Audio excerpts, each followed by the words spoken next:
los hombres que mataron a Kennedy. Fue monstruosa la forma como ocultaron los hechos. Yo lo sé, tal como lo saben quienes lo ocultaron. Me enfurece que no sepamos la verdad, y no es posible tolerar la arrogancia de los que están en el poder, que siguen sosteniendo una mentira. Ya no somos un país libre, porque aquellos que tuvieron la inteligencia y el poder para eliminar a alguien y mantenerse impunes por 25 años, posiblemente hoy participan de otras áreas del gobierno. Es decir, que este país lo maneja gente por la que no hemos votado. Si lo hicieron con John F. Kennedy en 1963, lo harán con otro presidente en el futuro. No podemos permitir que existan grupos de criminales en Estados Unidos. No importa lo inteligentemente organizados que estén, ni la siniestra máquina que integren. No podemos permitirlo. Nuestro deber es denunciar a estos elementos del gobierno y de la sociedad de este país que fueron responsables del asesinato de John Kennedy. Esta es la ventana sureste del sexto piso del depósito de textos escolares de Texas en Dallas, lugar desde el cual, de acuerdo con el veredicto oficial, un hombre armado con un rifle con mira telescópica, Lee Harvey Oswald, disparó 3 tiros alcanzando al presidente mientras este se desplazaba en un auto hacia el centro por la calle Elm. Cada año, el 22 de noviembre, en la loma de césped en Elm, se reúne informalmente un grupo de escépticos a la conclusión del gobierno. Events that took place here in November 1963. One moment, please. Hasta ahora se le pidió al mundo aceptar la versión de la Comisión Warren sobre la muerte de John F. Kennedy. Aquí mostraremos por primera vez nuevas evidencias que dejan al descubierto las complejas y siniestras fuerzas que asesinaron brutalmente al presidente de los Estados Unidos hace 25 años.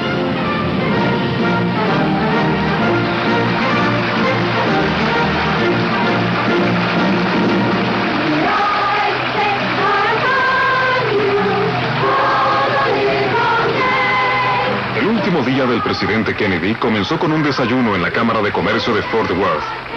En esta visita lo acompañaban el vicepresidente Lyndon Johnson y el gobernador de Texas, John Connally.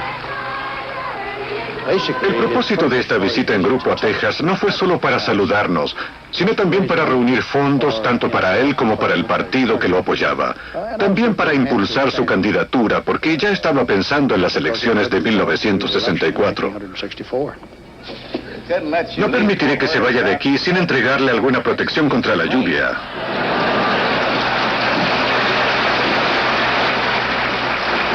Estaré de regreso en la Casa Blanca el lunes, y si van hasta allá, están invitados a ver su sombrero.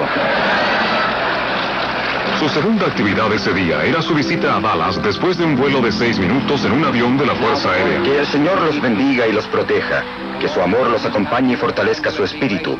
Que el corazón del Señor brille sobre ustedes y les dé paz ahora y por siempre.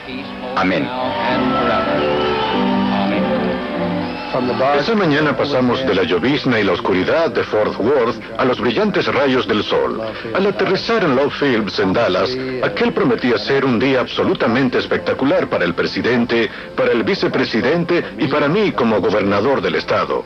Mi esposa Nellie y yo íbamos en el auto con el presidente y la señora Kennedy. Fue un recibimiento realmente cálido. Había muchísima gente. Los niños de las escuelas estaban allí a lo largo de las calles, saludando y aplaudiendo. Fueron momentos verdaderamente alegres y felices. 2 autos más atrás de la limusina presidencial viajaban el senador Ralph Yarborough con Lyndon Johnson y su esposa Lady Bird. Mientras nos dirigíamos hacia la ciudad, finalmente bajamos por la calle principal hacia el paso triple bajo nivel. El gentío aumentaba a medida que nos acercábamos al centro de Dallas. Era una multitud entusiasta la que salió a las calles para saludar a la caravana, repletando las veredas. Pero al mirar hacia arriba, hacia los pisos más altos, no vi ni una sola sonrisa en nadie de quienes estaban allí. Miraban hacia abajo con un aire de disgusto en sus rostros. Eso me preocupó un poco, pero al seguir avanzando, aumentaban los rostros amigables. Al acercarnos a Dilly Plaza, me sentí aliviado. La gente se apostaba a los costados dejando el camino libre a la caravana. Algunas personas arrojaban flores a la señora Kennedy desde los pisos altos.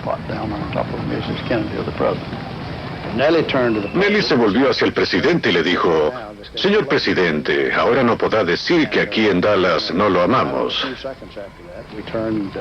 Luego, segundos después de eso, doblamos por calle Elm para bajar por la carretera Estemos y llegar hasta el centro comercial donde se efectuaría el inicio de la campaña. Fue entonces cuando se produjeron los disparos. Yo escuché un tiro que me pareció venía desde la derecha.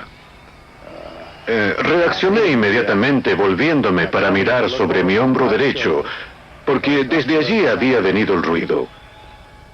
No pude ver nada fuera de lo normal, y mientras me volvía para mirar sobre mi hombro izquierdo, sentí como un golpe en mitad de la espalda, como si me hubieran dado un golpe de puño, así. El golpe fue tan fuerte que me empujó hacia adelante. En ese momento vi que estaba cubierto de sangre. Y supe que me habían disparado. Y dije, oh, Dios mío, nos matarán a todos. Luego escuché otro tiro. Fue un golpe seco, como el anterior. Y al momento vi sangre y tejido cerebral diseminados en la parte posterior de la limusina. Entonces supe que el presidente estaba fatalmente herido, porque oí decir a la señora Kennedy, oh Dios mío, tengo sus sesos en mi mano.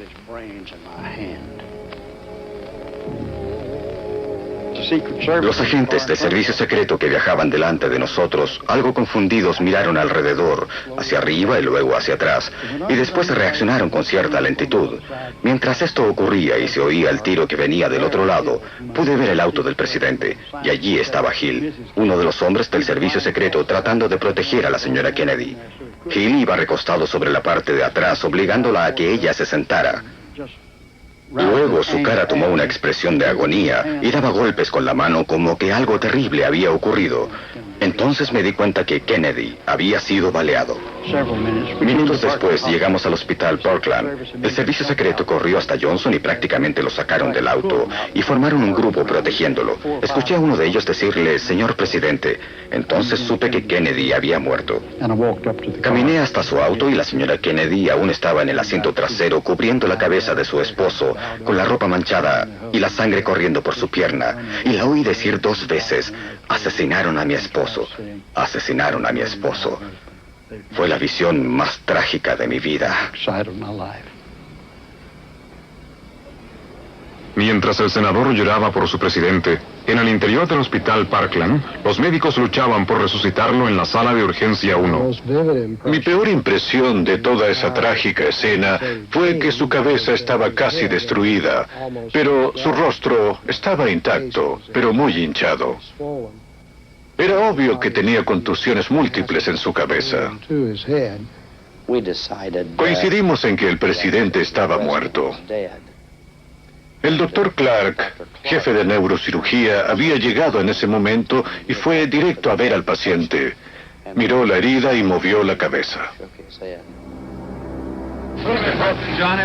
El presidente John Fitzgerald Kennedy falleció aproximadamente a la 1 hora local, hoy aquí en Dallas. Murió de una herida de bala en el cerebro. El doctor Berkeley me ha dicho que fue simplemente una bala que penetró en su cabeza. La guardia de Parkland cerró las entradas. Todo se hizo en orden. Una ambulancia de la casa funeraria O'Neill fue llamada por el servicio secreto.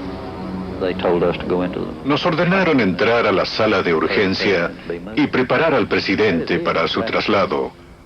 Tenía la cabeza envuelta en sábanas. Hasta ese momento yo no sabía dónde le habían disparado. Todos estábamos muy tristes, impresionados por lo ocurrido.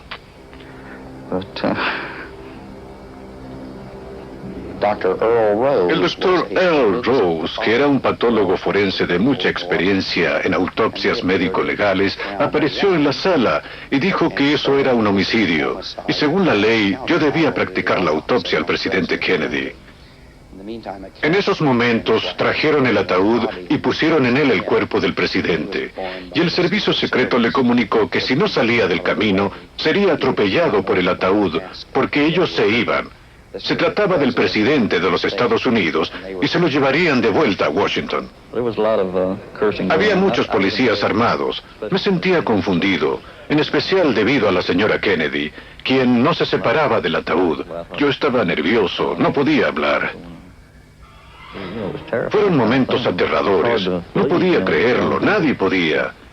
Para todos era muy difícil sobreponerse.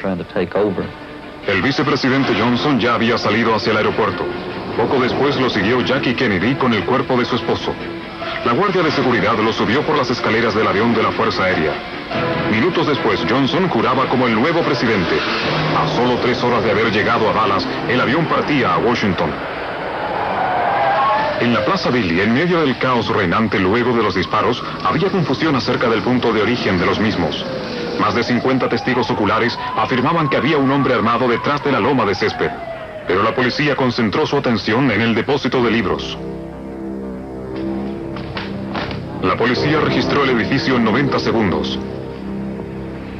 En la esquina sureste del 6º piso se encontraron 3 cartuchos usados alineados junto a la pared y una ventana entreabierta que miraba hacia la ruta de la comitiva Kennedy. Más tarde, en el mismo piso, el comisario delegado Eugene Boone encontró un rifle.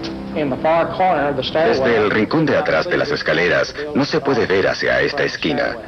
Allí es donde encontré el rifle, en la esquina noroeste del edificio.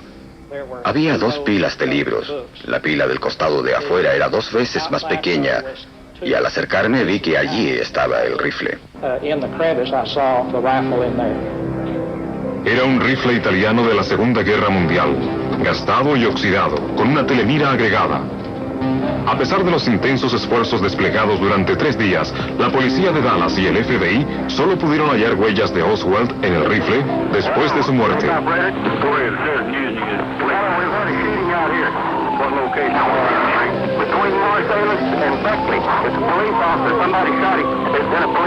45 minutos después del asesinato, el patrullero policial J.D. Tippit fue baleado en el área de Oak Cliff, en Dallas, a 3 millas del centro.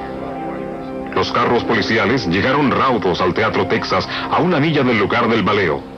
Un hombre de aspecto sospechoso entró sin pagar y desapareció en la platea superior. Uno de los primeros policías en llegar fue Paul Bentley. Bajé de la galería y entré al teatro por esa puerta. A mi derecha, Oswald estaba en este asiento, y en cuanto entré se puso de pie de un salto. McDonald ya había entrado y se enfrentó a él. Oswald desenfundó un arma de su cintura. Cuando lo vi sacar la pistola, salté sobre los asientos y comencé una lucha con Oswald. Y en esa pelea con el sospechoso rasguñé su frente con este anillo. Cuando llegué al ayuntamiento aún tenía restos de su piel en él. No le disparé porque en ese momento ya habían llegado otras patrullas y pensé que ya estaba bajo control. Me pareció un siglo lo que tardé en arrancar la pistola de su mano y ponerla en mi cinturón. Una vez que le hube quitado el arma, puse mi pistola en la funda y le coloqué las esposas. Por el modo en que actuaba, parecía haber sido arrestado antes porque en ningún momento oímos de él las maldiciones a las que estamos acostumbrados. Tampoco se resistió. Actuaba con verdadera sangre fría. Al parecer, no pensaba en lo que vendría. Era como si ignorara que sería acusado de matar al presidente y también a Tippit. Oswald, el misterioso ex marino que había vivido en Rusia un corto tiempo, trabajaba en el depósito de libros el día del asesinato. Declaró que estaba almorzando en el 2º piso en el momento de los disparos. El primero en interrogarlo fue Gus Roos. Levanté la cabeza y vi que unos oficiales traían a un hombre esposado. Al preguntarles qué pasaba, me dijeron que tenían al hombre que había matado al oficial Tippit. Le quité las esposas a Oswald, le pregunté su nombre y se negó a contestarme. Así que lo registré. En el bolsillo tenía una billetera en la que había 2 identificaciones. Una de ellas decía Lee Oswald y la otra decía Alex Heidel. Cuando le pregunté quién era, es decir, cuál era su verdadera identidad, cambió. Se volvió desafiante y respondió: tú eres el detective, averígualo. Díganos, ¿mató usted al presidente? Yo no he hecho daño a nadie, señor, y no me han dicho por qué me trajeron. ¿Tiene abogado? No, señor, no tengo. Acabo de llegar aquí. Tuve la fuerte impresión de que estaba insensible. En esos instantes estaba impasible. Yo presentía que en algún momento hablaría, que confesaría o haría alguna declaración. Parecía a la espera de algo. No podría decir de qué, pero tuve la impresión de que esperaba algo. El arma fue disparada una vez por el sospechoso. Este es el hombre. Creo que él mató al ¿Cree que presidente. Oswald mató al presidente? Yo creo que este es el hombre que mató al presidente. Desde el momento de su arresto, se dijo que Oswald era el culpable. Fue mostrado al mundo como un asesino por iniciativa propia, pero en cada oportunidad alegó enérgicamente su inocencia. Estoy confundido con esta situación.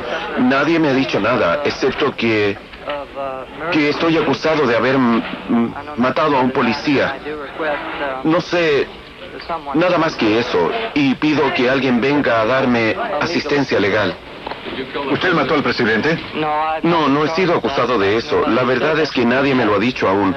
Solo me enteré de eso cuando los periodistas allá afuera me hicieron esa pregunta. ¿Pero lo hizo? ¿Señor? ¿Lo hizo? No. Visiblemente impresionado por esta noticia, Oswald fue interrogado durante las siguientes 36 horas. ¿Qué le pasó en el ojo? Un policía me golpeó. Luego fue transferido a la cárcel del condado. Sabemos que la cárcel del condado es el lugar más seguro para encerrar prisioneros. ¿Es por eso que trasladan a Oswald allá? Los prisioneros son fichados y luego transferidos, y en este caso será igual. Por supuesto que hay medidas de seguridad, pero no es que crea que alguien nos esté quitando al prisionero. La mañana del domingo, Oswald fue escoltado hasta el departamento de policía por los detectives Jim Lavelle y L.C. Graves. Jim Lavelle, yo y Oswald salimos del elevador. Dimos unos pasos y esperamos hasta tener la señal de que estaba el camino libre para continuar hacia donde estaría el auto esperándonos. El auto no estaba en su lugar, por consiguiente, mientras salíamos yo iba mirando a mi derecha donde el auto venía en retroceso a su posición, pero me preguntaba en dónde ponerme yo. Podía ver a mi izquierda, había mucha gente, eran policías, reporteros, camarógrafos, etc. Vi a Ruby entre esa gente a mi izquierda. Estaba parado adelante, pero tenía abajo la mano con la pistola. Yo lo sujetaba de un brazo. En ese momento iba a volverme para ver si podía soltar a Oswald, pero antes de hacerlo, él ya había recibido un tiro en el costado. Allí está Lee. ¡Le han disparado! ¡Le dieron un tiro! ¡Hay mucha confusión aquí! Fue difícil arrebatarle el arma allí en medio de la confusión, porque aún apretaba el gatillo intentando disparar su pistola otra vez.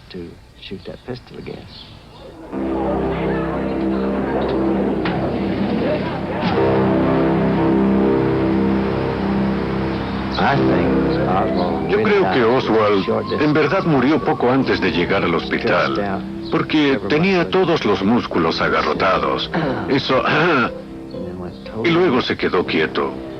Por lo que yo sé, no hizo ningún movimiento después de eso. Oswald murió a la 1:07, hora nuestra, en la sala de operaciones, por una herida de bala que recibió. Al atardecer del lunes, Oswald y Kennedy ya estaban sepultados. Todas las investigaciones se centraron en la teoría del solitario francotirador. A las 2 semanas, un detallado informe del FBI establecía la culpabilidad de Lee Harvey Oswald. Las actas del servicio secreto apoyaron esa conclusión. En marzo del año siguiente, se dictó sentencia contra Jack Ruby. Nosotros, el jurado, luego de considerar los cargos, encontramos al acusado culpable de asesinato. Por orden del presidente Johnson, se formó la comisión Warren para establecer la verdad, y trabajó en casi absoluto secreto. Aunque sus miembros operaban en Washington, la comisión finalmente se trasladó a Dallas. Su vocero fue el ex jefe de la CIA, Allen Dulles. ¿El 6º piso de este edificio? Bueno, creo que es mejor esperar hasta ver los informes oficiales que cubren esa parte. Ya los estudiaremos. Eso nos dará una visión más completa de... Errol Warren, titular de la Corte Suprema, asistió también junto al comisionado Gerald Ford, el futuro presidente. El mayor propósito de esta visita era entrevistar a Jack Ruby, que había apelado por su sentencia. El asustado hombre alegó que no podía hablar libremente en Dallas y suplicó 8 veces que lo llevaran a Washington a testificar. Los comisionados partieron ignorando sus ruegos. Lo que está detrás de todo esto nunca saldrá a la superficie. El mundo nunca conocerá los hechos reales de lo sucedido, mis motivos. Porque la gente debe tener todo claro y conocer el motivo ulterior para formarse la visión a la que me refiero. Pero nunca sabrá los hechos reales que están bajo lo ocurrido. ¿Quiere decir que se maneja una información incompleta? Sí. El informe Warren concluyó que Lee Harvey Oswald, actuando solo, mató al presidente Kennedy. Enclaustrado en su celda por más de 2 años y medio, Jack Ruby contrajo un súbito cáncer y murió en el hospital Parkland. Con su silencio garantizado para siempre, el cuerpo de Ruby fue trasladado a Chicago, su lugar de nacimiento, para su entierro. Solo ahora, un cuarto de siglo después de la muerte del presidente en Dallas, emerge la verdad de su asesinato. Am Zapruder, entusiasta cineasta aficionado, en la loma de césped. Su película del paso de la caravana se transformó en el más detallado y claro registro fílmico de la muerte del presidente. Buscamos por todos lados un buen lugar donde instalarnos. Él se subió aquí y dijo que desde aquí haría buenas tomas. Pero me dijo que podría perder el equilibrio y me pidió que me situara tras él y lo sujetara. Claro, ¿por qué no? Así que se subió y yo me puse detrás para filmarlo. Comenzó a filmar justo antes de que doblaran la esquina. Filmó la entrada desde la esquina y el avance hacia acá. Venían saludando a todo el mundo. Entonces oímos lo que a mi parecer fue el sonido de 2 petardos. Comenzó una confusión porque se veía que algo ocurría en el auto y no entendimos bien qué era. Hasta que ya estaban directo frente a nosotros y un tiro hirió al señor Kennedy en la cabeza. Entonces supimos lo que ocurría. Este acierto fílmico, luego de ser examinado por el FBI, fue inmediatamente adquirido por los editores de Time Life y ocultado a la opinión pública. De no ser porque el analista fotográfico Robert Groden trabajó secretamente en él, su real significado habría permanecido oculto para siempre. Se nos dijo que el presidente fue baleado desde atrás, del depósito de textos escolares de Texas. De ser así, el impacto lo habría lanzado hacia adelante, considerando que la bala le dio en mitad de la cabeza. Pero lo que vimos fue lo contrario. El impacto lo lanzó hacia atrás y a la izquierda, lo que indica que el tiro vino desde la loma de césped. Saber que se nos había mentido me atemorizó y pensé que si se enteraban de lo que yo sabía estaría en grave peligro. Así es que no lo conté a nadie. Trabajé secretamente en la película por años y encontré más evidencias. Por ejemplo, la hora de los disparos. El primer disparo fue mucho antes de lo informado por la Comisión Warren, en momentos en que Oswald ni siquiera había abierto la ventana y no pudo haber sido él. Y otros detalles aterradores y horribles como el tipo de heridas que sufrió el presidente y que son visibles en algunos cuadros después de recibir el tiro en su cabeza con mayor claridad que en ninguna de las informaciones que pudo ver el público. Mi vida se llenó de tensiones al tratar de ocultar la información, temiendo que descubrieran lo que yo sabía. Tenía miedo, es verdad. La Comisión Warren ignoró la evidencia fílmica de los disparos desde el frente. También fueron selectivos en la elección de los testigos que declararon. 2 miembros de la familia Willis atestiguaron haber oído disparos desde atrás del auto del presidente, pero otras evidencias vitales que trataron de entregar no fueron registradas. El interrogatorio fue de carácter persuasivo porque solo querían saber de los tiros que supuestamente vinieron del edificio del depósito y de los cuales nunca tuve la certeza. Solo querían oír eso y fue lo único que incluyeron en el informe de la Comisión Warren, que yo había oído que los tiros provenían del depósito de libros. El tiro a la cabeza pareció venir desde el frente a la derecha, porque le dio aquí, y su cabeza cayó hacia atrás, y toda su masa cerebral se derramó por la parte posterior, como una aureola púrpura, un círculo rojo con materia brillante al medio, o algo parecido. Fue un momento terrible. No se imagina cuánto. Sabía que había ocurrido y no podía creerlo.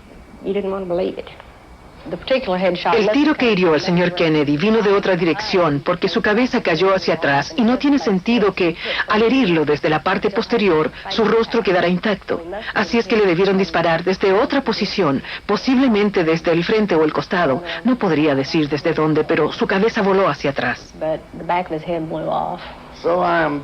Por eso estoy seguro de que al menos un tiro, que sería el que causó la muerte del presidente, tuvo que venir desde adelante a la derecha. Eso lo sostendré hasta la muerte. O sobre la tumba de mi madre. Los médicos del Hospital Parkland que atendieron al presidente minutos después de su asesinato también vieron una herida en la cabeza compatible con el tiro desde el frente. Pude ver que tenía una gran abertura, como de 7 centímetros en las áreas parietal y occipital derecha. Faltaba una porción considerable de cerebro y la corteza occipital de la porción trasera del cerebro caía hacia abajo por la abertura de la herida y la sangre goteaba hacia afuera.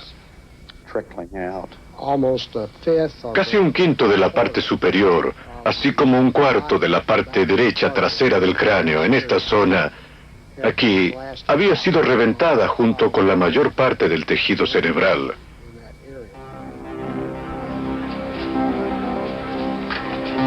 El cuerpo del presidente, acompañado por Jackie Kennedy, fue llevado en el avión de la Fuerza Aérea desde Dallas a Washington. La ornamentada urna de bronce fue bajada en la base Andrews, aparentemente para ser llevada directamente al Centro Médico Naval Bethesda para la autopsia oficial. Aquí los comandantes Humes y Boswell, junto al forense Fink, hacían los preparativos para la autopsia del siglo. Su asistente fue el tecnólogo médico Paul O'Connell. Tuvieron que pasar varias puertas. Entraron 6 o 7 hombres. Traían la urna y la pusieron en el suelo, cerca de la mesa de autopsias. Según recuerdo, esa urna era muy simple. Era una urna barata para viaje. ¿Por qué digo para viaje? Porque no era muy adornada. No era muy cara. Era una urna muy sobria. Aquella no era la urna en la cual Errol Wright puso el cuerpo del presidente en el Hospital Parkland en Dallas. Era una valiosa urna color bronce. Yo creo que era bronce. Una de las más caras que me ha tocado ver. Por dentro estaba forrada en satín blanco. Nosotros lo envolvimos en una de las sábanas y lo pusimos dentro de ella.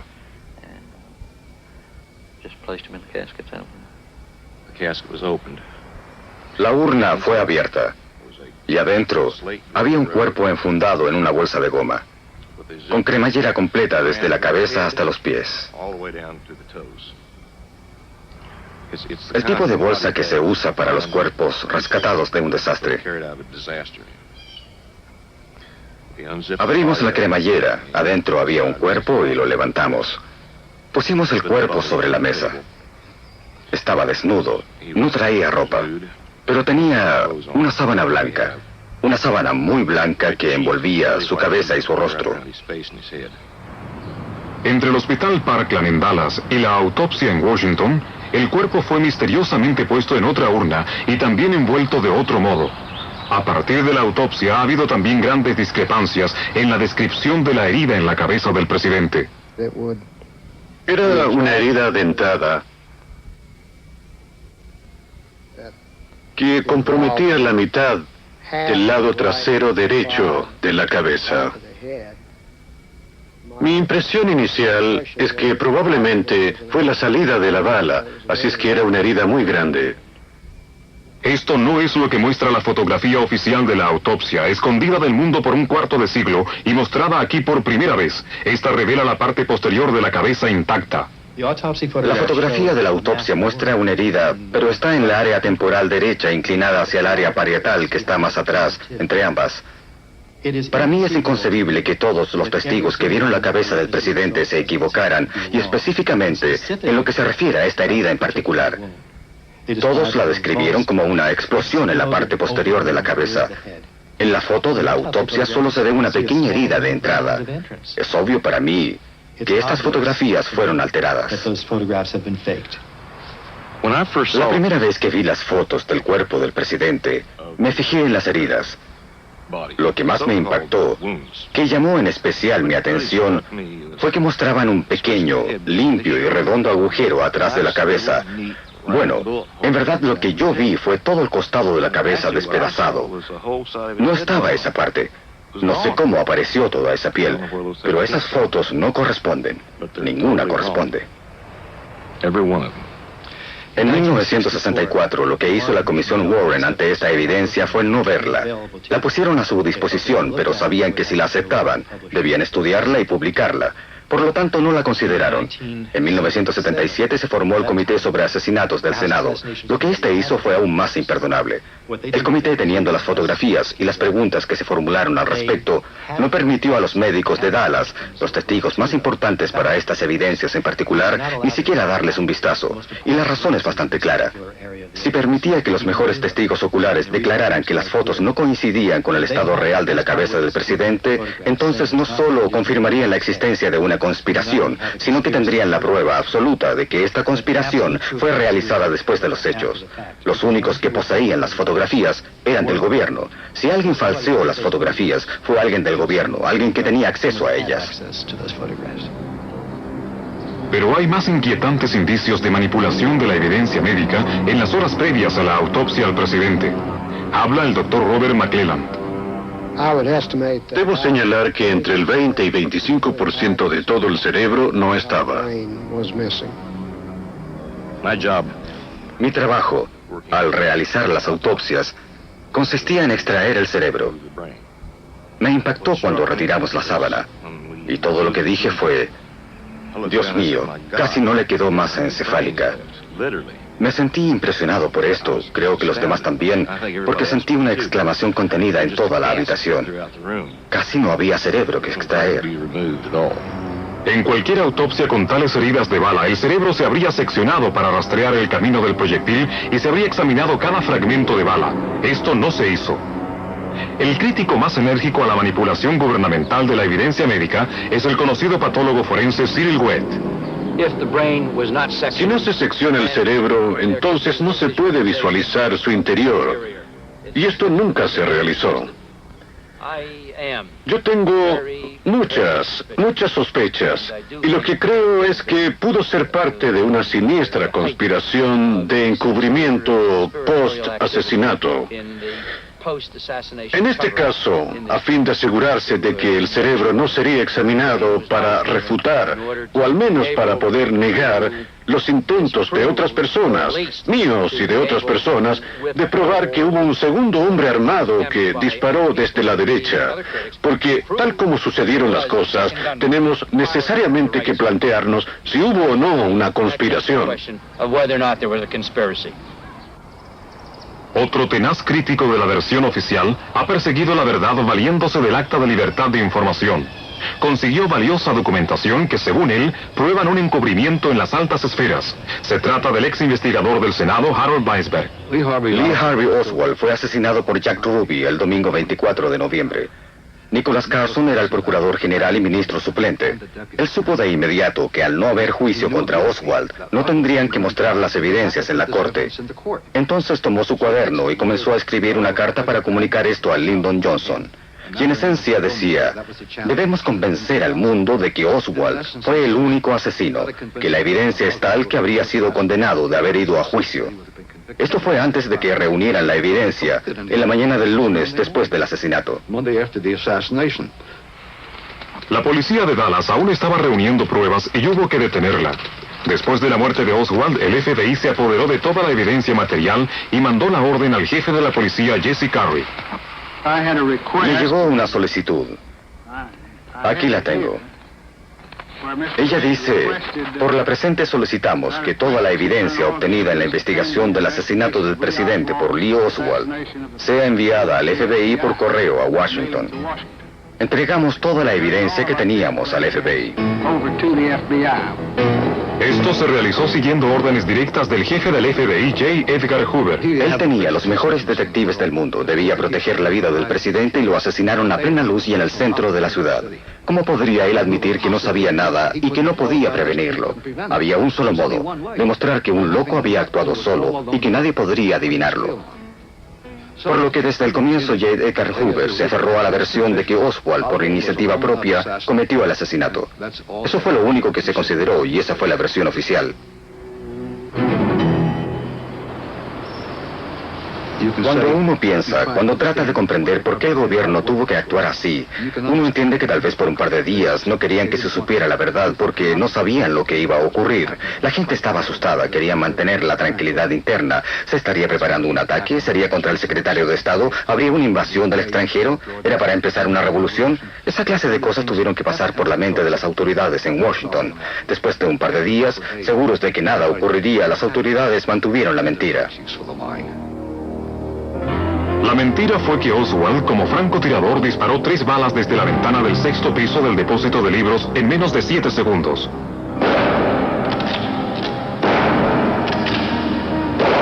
Ningún tirador experto ha logrado jamás habían herido a Kennedy, una en la espalda y otra en la cabeza, mientras una bala había herido al gobernador Connally. Esta versión fue desarticulada por el testigo ocular James Tate. Yo estaba parado en el extremo oeste del paso bajo nivel, en el paso peatonal entre la calle principal y Commerce, cuando oí el primer tiro. Creí que había sido un petardo, y luego escuché los otros 2. Me escondí detrás del muro de este puente, y en verdad no pude ver mucho de lo que estaba ocurriendo, hasta que vi que la limusina pasó muy rápido junto a mí por el paso bajo nivel. En ese momento yo estaba con Buddy Walters, quien me dijo, «Tienes sangre en la mejilla». Yo me toqué y sí, tenía un par de gotas de sangre. Y en ese momento recordé algo que me había golpeado durante el baleo. Me preguntó en dónde me encontraba. Nos devolvimos y abajo, como a 12 metros, notamos una marca en el borde de la calle, una marca reciente. Las observaciones del FBI en Dallas que aparecen en el informe dicen que no había marca alguna, que debió ser algún golpe de las escobas que usan para barrer las calles.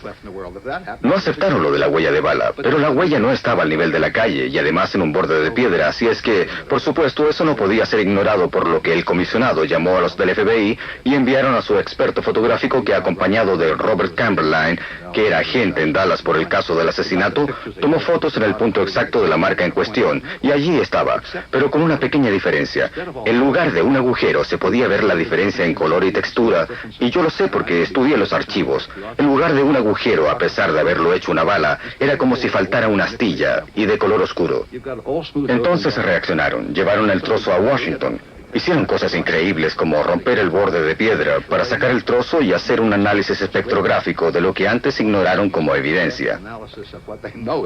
No se preocuparon del hecho de que, más allá de lo que podrían ser las consecuencias de esta investigación, nadie se preguntaba por qué habrían querido ocultar esto en la investigación del asesinato.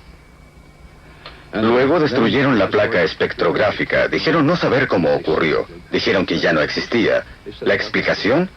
Eso no está claro, pero una posible explicación es que lo hicieron para ahorrar espacio. Un 32avo de pulgada no cabía en el archivo más grande del mundo, que es el que tiene el FBI. Ahorraron un espacio de un 32avo de pulgada y se deshicieron de este registro. No les convenía este tiro misterioso. Y mi testimonio probaría que hubo un tiro perdido que pasó sobre la limusina y dio en la calle donde yo estaba parado. Cambiaría por completo lo dicho en el informe Warren. Finalmente, la comisión declaró que fueron solo 2 balas las causantes de todas las heridas a Kennedy y a Connally. Y una de esas balas debió herir a los 2. Para explicar esto, el inspector consejero de la comisión creó la teoría de la bala única, conocida por los críticos como la bala mágica. La misteriosa bala mágica tendría que haber pasado por el cuello del presidente Kennedy, luego ir hacia adelante, a la izquierda y abajo, detenerse en el aire, girar a la derecha, retroceder 45 centímetros, detenerse otra vez para penetrar en la espalda de John Connally, continuar hacia abajo, entrar en su muñeca y de algún modo hacer que llevara su muñeca derecha hasta su ojo izquierdo. Si vemos la película de Zapruder, notaremos en los cuadros individuales que la muñeca derecha de John Connally no está cerca del ojo izquierdo de John Connally. El significado de esto, su importancia, no se consideró en toda su magnitud. ¿Y por qué? Porque la teoría de la bala única constituye la parte medular del informe de la comisión Warren. No se trata de la credibilidad que posee el informe, sino que, basándose en la teoría de la bala única, es posible concluir que hubo un único francotirador, ya fuera Oswald o cualquier otro. De no sostener la teoría de la bala única, no se podría tener un asesino único. Si abandonamos esa teoría, tenemos la conspiración por definición.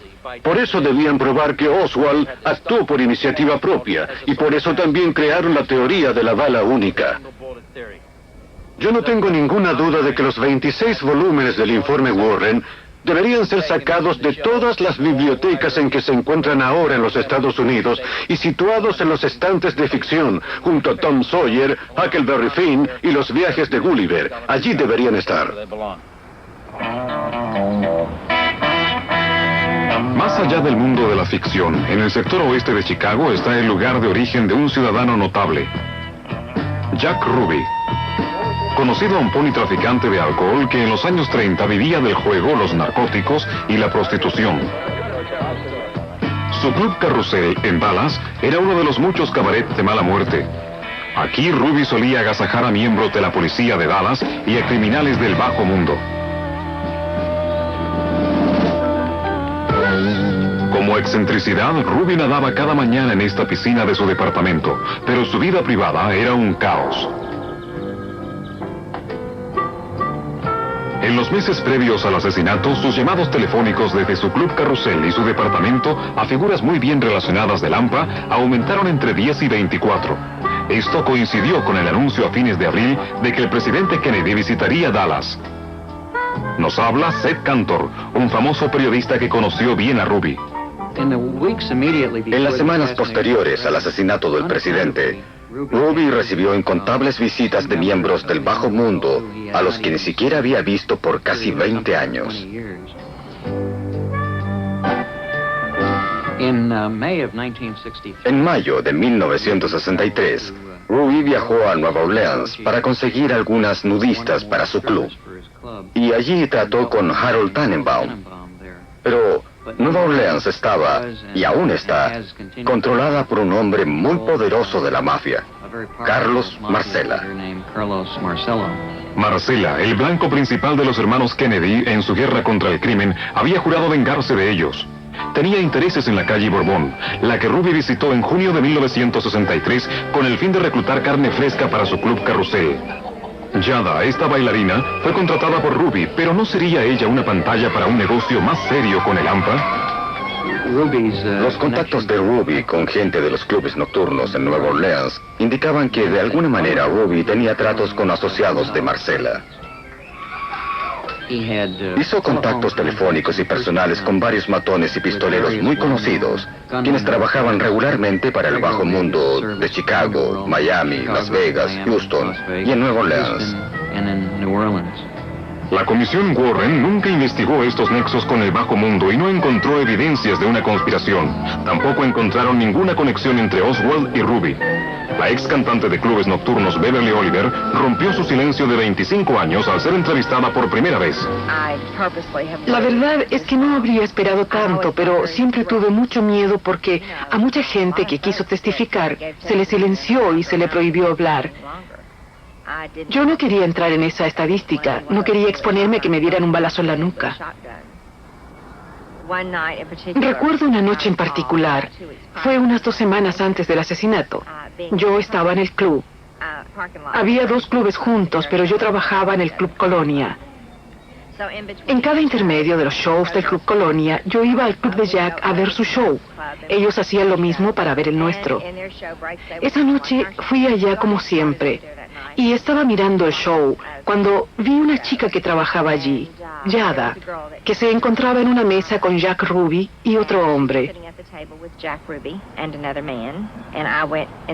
Fui a sentarme con ellos a beber un trago. Al unirme a ellos, Ruby me presentó al hombre que estaba en la mesa con él y Yada y me dijo: Beverly, este es mi amigo Lee. Y después de que Jack Ruby entró a la estación de policía y mató a Lee Harvey Oswald, solo entonces me di cuenta de que ese era el hombre a quien yo había conocido en el club 2 semanas antes del asesinato de Kennedy. Lee Harvey Oswald y Jack Ruby estaban relacionados. No sé por qué. Tal vez nunca lo sabré, pero sí estoy segura de que ese hombre, Lee Harvey Oswald, o la persona que fue baleada en la estación de policía, era el hombre que estaba en el club 2 semanas antes del asesinato. De hecho, al día siguiente, Yada vio las fotos de la noticia en los periódicos y dijo lo mismo que les estoy diciendo yo, que ella conoció a Oswald 2 semanas antes del asesinato de Kennedy. Lamentablemente, Yada falleció, al menos es lo que supe. La amistad de Jack Ruby con policías de Dallas facilitó su acceso al cuartel general. El fin de semana del asesinato se le vio allí varias veces, incluso corrigió informaciones acerca de Oswald dadas en conferencia de prensa. ¿Se estaba preparando para actuar? Billy Graham era el oficial de comunicaciones de la policía en servicio la noche antes de que Ruby matara a Oswald. Cerca de las 9 de la noche recibió una llamada anónima de advertencia. Creí reconocer la voz, pero no la pude relacionar con ningún rostro ni nombre. Al conversar me dijo que debíamos cambiar los planes para el traslado de Oswald desde el cuartel. Conocía todos nuestros planes para el traslado y afirmó, si no cambian el plan, entonces lo mataremos. Billy Graham informó de la llamada, terminó su turno y se fue a casa a dormir. Estaba dormido en el momento en que Ruby, confundido entre los fotógrafos, se preparaba para matar a Oswald.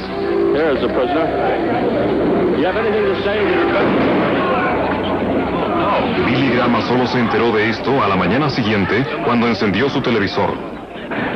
Por televisión estaban informando que Jack Ruby había matado a Oswald. Yo conocía bien a Ruby, y al oír esto me di cuenta de que él era el hombre con el que hablé la noche anterior. En ese momento relacioné la voz con el rostro. Entonces supe que Jack Ruby fue quien me hizo esa llamada. Creo que era obvio, porque él me conocía y yo a él. Incluso me llamó por mi nombre.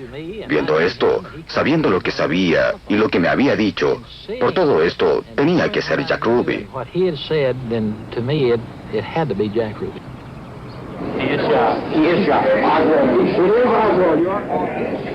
Mientras su víctima yacía moribunda en el piso del cuartel, Ruby fue llevado a la celda vacía de Oswald, donde fue interrogado por Don Archer. Desde el comienzo su comportamiento fue muy hosco. Se rehusaba a contestar. Pude ver que estaba asustado. Vio que habíamos reforzado la guardia y me pidió que le pusiera un guardia a él. Y así lo hice. Finalmente, después de cerca de 2 horas con él, es decir, cerca de la 1, llegó el jefe del servicio secreto y confirmó que Oswald había muerto.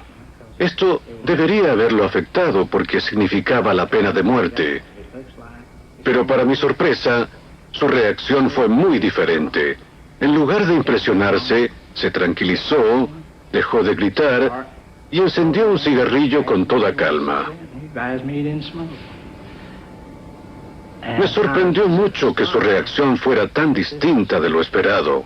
Yo diría que su vida dependía de que lograra matar a Oswald.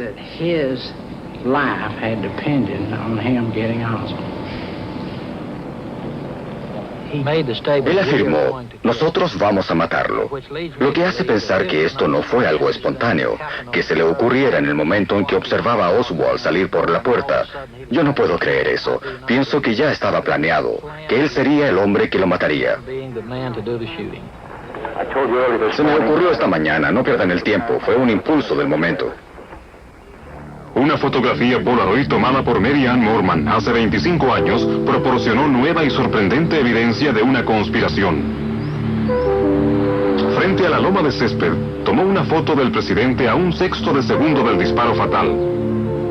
Horrorizada por la experiencia, Mary Ann nunca volvió a usar la cámara otra vez. Es una Polaroid. Yo solo puedo tomar una foto cada 10 segundos. Y bueno, en ese momento tomé una foto y... ¿Vio cuando dispararon? No, no lo vi, pero debí tomar la foto en que él fue herido, porque esta lo muestra a él agachándose y a ella cubriéndolo. Desde el momento en que el presidente fue herido hasta hoy, el terrible secreto que hay en la foto de Mary Ann permaneció escondido. Me impresiona pensar en la evidencia que podía haber aquí y que nadie la investigara o se preocupara de estudiarla. Me refiero a las agencias federales. Pudo haber algo en la foto, y en todos estos años nadie se detuvo a pensar en ello.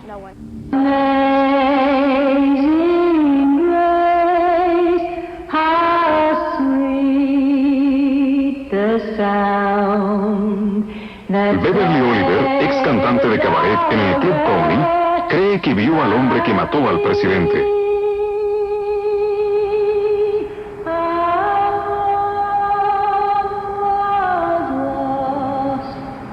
Estaba en el mismo lugar del hecho el día del asesinato. Llevaba una cámara de cine nueva para filmar al presidente cuando este pasara. Durante muchos años no pudo ser identificada. Debido a su original tocado, se le conoció sencillamente como la Dama del Babushka. Cuando al principio escuché un ruido, no me di cuenta que habían disparado un tiro, y tal vez por eso continué filmando, porque pensé que era un petardo, un fuego artificial. No estoy familiarizada con las armas. No me di cuenta que eran disparos hasta que vi a través del lente de mi cámara la cabeza del presidente Kennedy inclinada. Al ver su cabeza comprendí que sí eran disparos. No sé cuántos escuché, pero recuerdo desde dónde venían los disparos. Venían desde la zona de esos muros, cerca de ese árbol grande, desde el otro lado de esos peldaños, pero claramente en ese lugar. También vi una figura allí que de pronto desapareció. Siempre voy a creer que el hombre que mató al presidente Kennedy estaba en algún lugar junto a esos muros, y nadie va a convencerme de otra cosa. Sé lo que vi. Después del asesinato, Beverly fue visitada por agentes del FBI, quienes se llevaron su película sin revelar, prometiendo devolverla dentro de 10 días. Nunca volvió a ver su película. Desde el lugar donde yo filmaba, hice las mejores tomas del asesinato. Y fui la única que hizo buenas tomas de la loma de césped.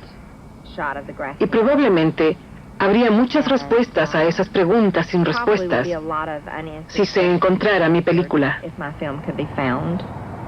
Afortunadamente, pocos metros a la izquierda de Beverly, Mary Ann Moorman, de abrigo oscuro, tomó su fotografía pocos segundos después que el presidente recibiera el impacto en su cabeza. Aunque ha sido examinada frecuentemente por el FBI, su histórica imagen ha sido publicada muy ampliamente como para que desaparezca. Sin embargo, su dramático secreto ha sido descubierto solo recientemente. Después de estudiar intensamente la foto de aquel momento durante 5 años, 2 investigadores de Texas, Jack White y Gary Mack, sostienen finalmente la evidencia de un pistolero en la loma de césped. Aquí aparece el tipo de que hablamos, y creo por lo que estudiamos que sobresale desde la cintura sobre la reja de madera. Gary Mack fue el primero en aislar la imagen conocida hoy como el hombre de la insignia. Lo que yo veía, a muchos puede parecerle solo manchas o algo así, pero de pronto comencé a ver ojos, orejas, frente y cabello. Y poco a poco las piezas de esta imagen empezaron a significar algo para mí. Y entonces contacté a Jack, quien con su excelente trabajo fotográfico nos hizo ver más y más detalles. Y un punto que descubrimos es que este hombre tal vez usaba un uniforme policial o algún tipo de uniforme que se pareciera al de la policía de Dallas, para hacerse pasar por policía. Ese fue un momento de terror, porque ese era un plan brillante. Un policía en esa ubicación, lejos de donde la gente observaba. Si alguien lo veía, no iba a pensar nada malo, porque había policías en esa zona, aunque no cerca del tipo que vemos aquí. Por eso, este era un impostor, y eso me aterroriza, porque eso significa que aquel fue un plan muy bien pensado. Hay que pensar que la foto de Mary Moorman es como de este tamaño y el área de que hablamos es como de 1 centímetro. Así es que la zona donde aparece el sujeto es muy pequeña. Y es por eso que los intentos de realzarla fotográficamente han sido muy duros todos estos años. Esta pequeña zona fue el escenario de un encuentro extraordinario. Detrás de la empalizada había un parqueadero y en 1963 Gordon Arnold era un soldado de 22 años saliendo del campo de entrenamiento y en vías de ser enviado a Alaska. Esta es su primera entrevista filmada. Ocurrió que esa mañana en especial me acerqué al centro de la ciudad porque creí que habría un desfile. Así es que aparqué mi vehículo aquí en este lugar. E intencionalmente caminé hasta este rincón porque quería hacer filmaciones del desfile desde el puente Breveral. Bueno, solo llegué hasta aquí, ya que justo cuando tenía la pierna en esta posición,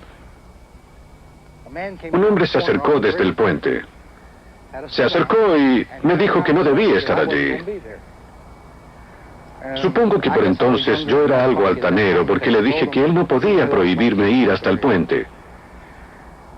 Él sacó una identificación y me dijo que era de la CIA, y yo le dije que eso bastaba, que me iría. Me volví para pasar mi pierna de este modo y caminé hacia la empalizada algunos pasos. Y miraba por sobre la reja para ver si podía filmar el desfile. El tipo regresó y me dijo, le dije que se alejara de este lugar.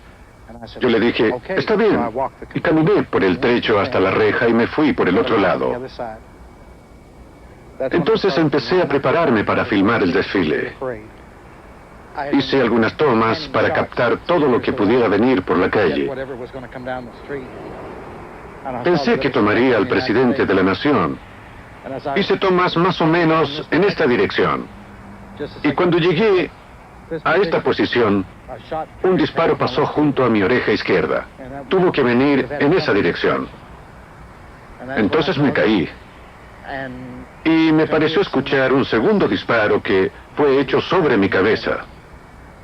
Hubo mucho ruido en esta zona, en especial en ese momento.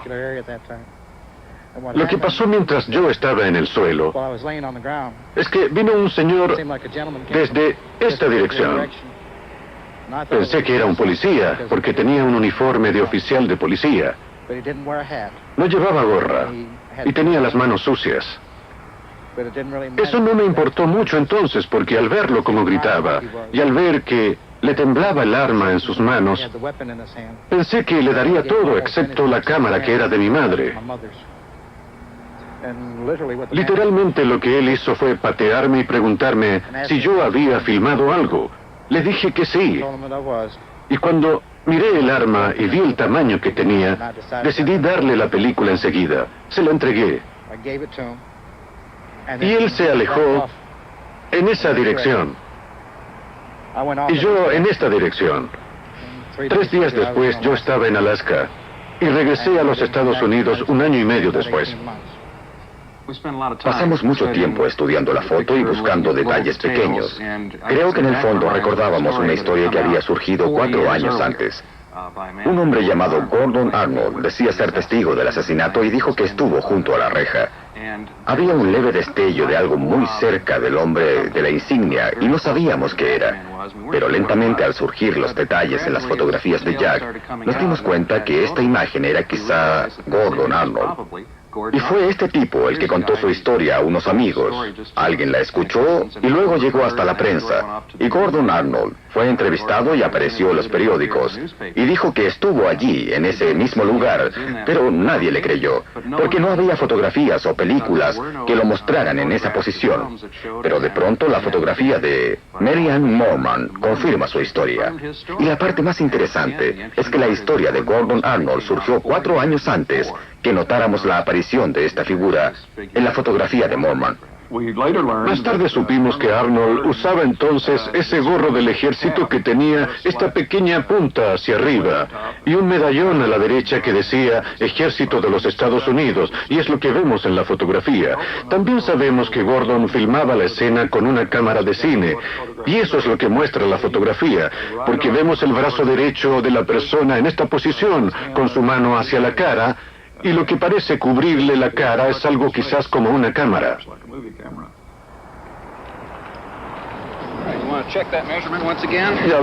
El trabajo de Gary y Jack ha sido verificado y duplicado por expertos independientes en Gran Bretaña. Mediciones tomadas en Dealey Plaza y de la cámara original de Mary Ann confirman que fue posible para el hombre de la insignia haber hecho el disparo fatal. Hay una excelente vista desde aquí. Se ve la pista central donde estaba el presidente y toda la pista durante casi todo el período. Es una muy buena posición. Pero la fotografía revelaría aún más. Yo estaba aquí un día en mi oficina mirando la fotografía y así, de pronto, vi lo que parecía ser otra imagen que estaba justo detrás del hombre de la insignia. Parece ser una persona con sombrero y con una camisa blanca. La luz sobre él corresponde totalmente con la del hombre de la insignia. En otras palabras, hay luz alta sobre el casco de trabajo que parece llevar. Hay una sombra de su cabeza en un hombro y las fuentes de luz corresponden absolutamente con el resto de la foto. Parece estar mirando en dirección a la bodega de libros del colegio. Era importante para todo este trabajo que hemos hecho recibir alguna ratificación independiente de lo que hemos visto. Y uno de los testigos más importantes en todo este caso Kennedy es el señalero ferroviario Lee Bowers, quien trabajaba en una torre de señales detrás de la empalizada y detrás de la loma de césped.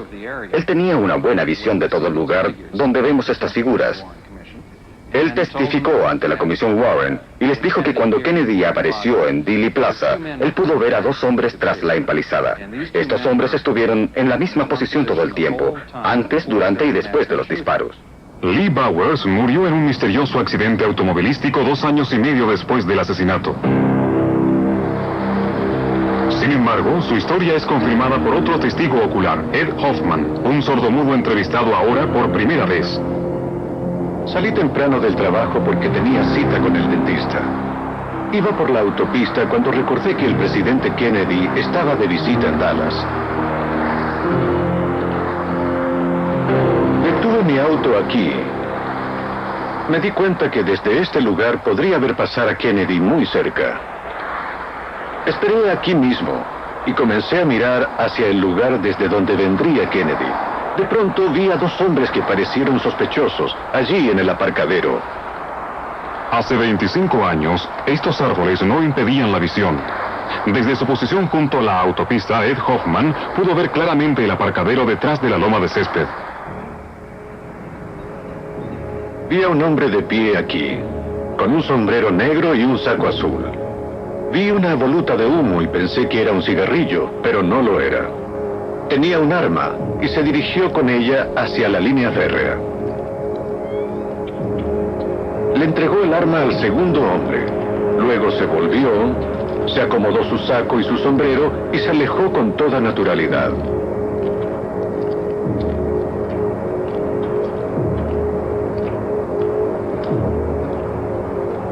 El hombre de la camisa a rayas, la camisa de ferroviario, caminó hasta la instalación eléctrica con el arma, la desmontó y la puso en una caja de herramientas.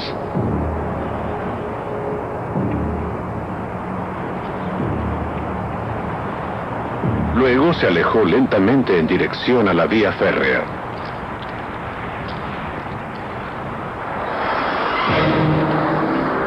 Cuando pasó la comitiva velozmente, comprendí que habían disparado sobre Kennedy. Me sentí horrorizado. Vi a un policía de pie en el puente ferroviario. Traté de atraer su atención, pero él no me vio. Así es que subí a mi auto y me dirigí a la zona donde había visto a los dos hombres. Allí había mucha gente y no pude encontrarlos. Fui hasta el FBI para decirles lo que había visto. No quisieron que les dijera nada. Me ofrecieron dinero para que guardara silencio. No comprendieron que para mí era más importante decirles lo que había visto. Para mí era muy difícil comunicarme con ellos. Creo que los dos hombres que vi trabajaban juntos y que aquel con el arma detrás de la empalizada fue el que mató al presidente Kennedy.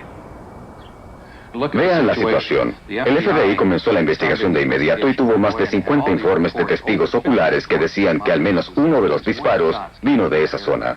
Y de pronto hay una fotografía que muestra la zona precisa tomada en el mismo segundo que el presidente es impactado. Alguien en algún lugar del FBI debe haber pensado que quizá el pistolero estaba en esa foto. Creo que ellos supieron la misma tarde del asesinato que hubo un segundo pistolero en la loma de césped. Las evidencias médicas que existen ahora no indican un disparo desde el frente, pero tenemos que entender que si el hombre de la insignia disparó y que si fue su disparo el que hirió al presidente en la cabeza, quiere decir que la evidencia médica fue alterada y que hubo una conspiración dentro del gobierno de la nación. A pesar del gobierno, Gordon Arnold está seguro de lo que vio. En el ejército se dispara mucha munición. Y cuando una bala pasa junto a un oído, parece que saldrá por el otro lado de la cabeza. Por eso pensé que me habían herido.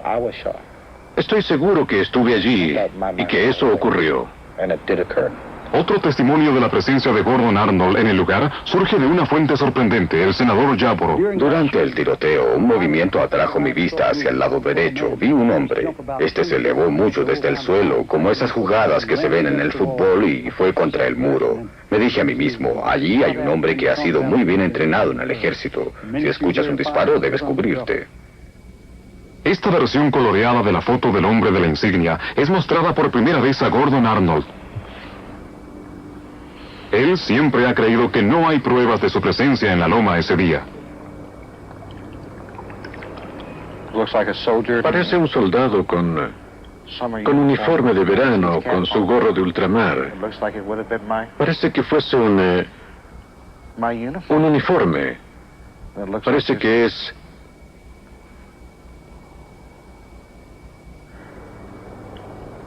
una cámara. Eso que se ve delante de la cara.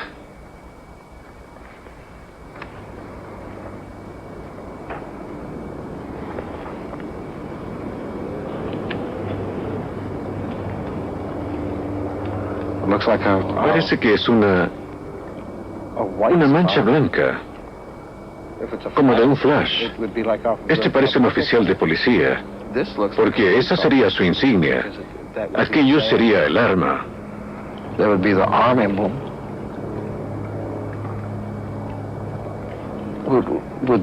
Este tipo podría ser el hombre del ferrocarril sobre el que le pregunté esta mañana, porque cuando caminé hacia el lado, esto no se lo he dicho a nadie. Mientras filmaba, recuerdo que había un trabajador ferroviario allí junto a la vía férrea. Aquí parece que hay alguien con una cámara.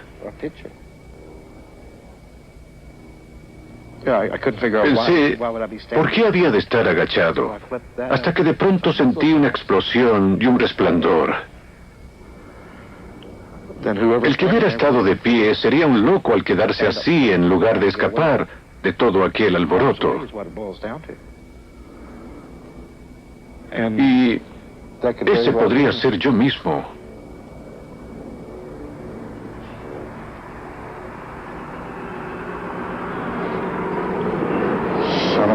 Vaya tipo. Eso sería lo más cercano que yo haya... Para ser honesto, esta fotografía me molesta, porque si esto es la verdad respecto a lo que ocurrió, entonces yo sería el único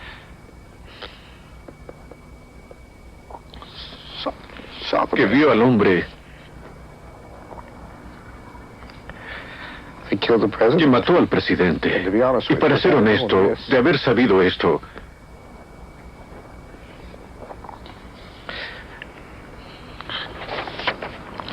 no le habría dado la entrevista.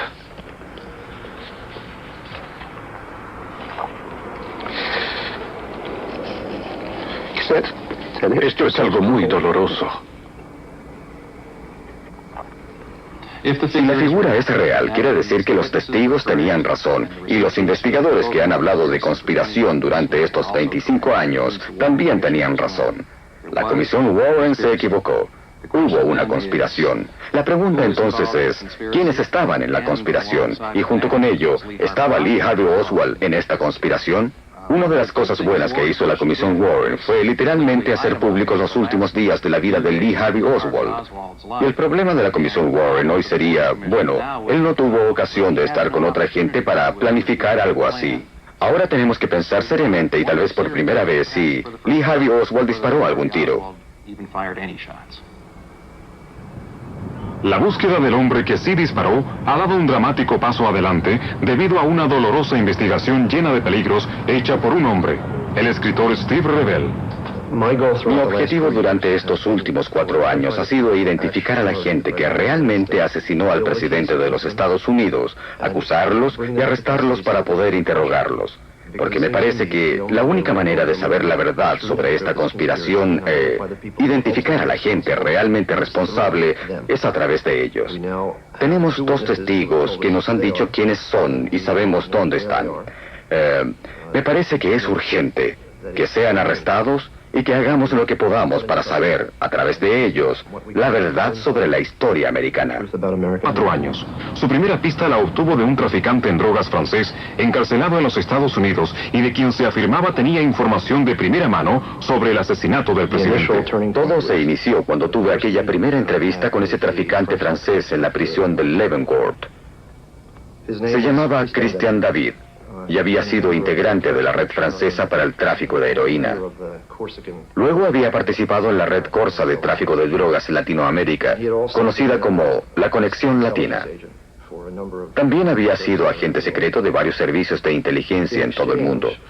A cambio de mi ayuda para procurarle un abogado que lo representara, frente a la posibilidad de ser deportado a Francia luego de cumplir su sentencia en los Estados Unidos, accedió a darme cierta cantidad de información relacionada con el asesinato y basada en su propia experiencia.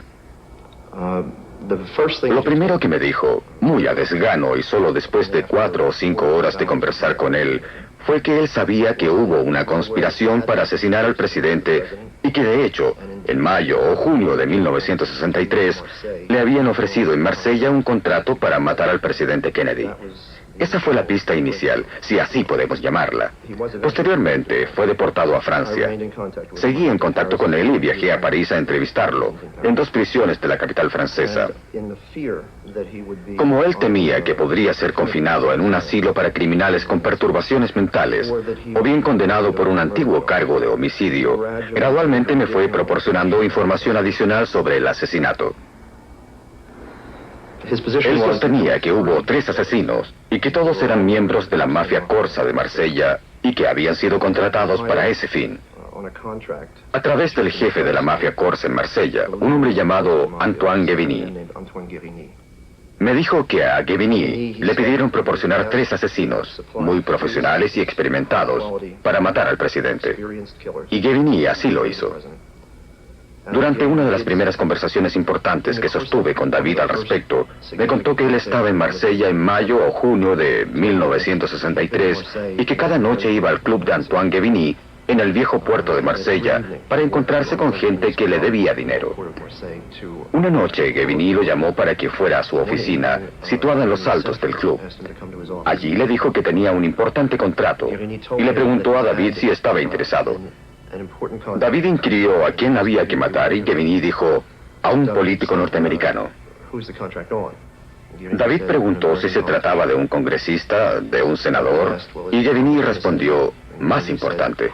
Le dijo en francés que era el más importante. Entonces David comprendió de quién se trataba y preguntó dónde se debía realizar el contrato. Y cuando Guevini respondió que en los Estados Unidos, David rehusó porque le pareció demasiado peligroso. David en un comienzo solo me dio el nombre de uno de los 3 hombres, debido a que 2 de los 3 aún estaban vivos y, puesto que eran miembros de la mafia Corsa, que tiene un código de silencio y un código de venganza, si los nombraba, él sería asesinado. Pero accedió a darme el nombre de pila del tercer hombre, que según dijo había muerto. Dijo que se llamaba Lucien.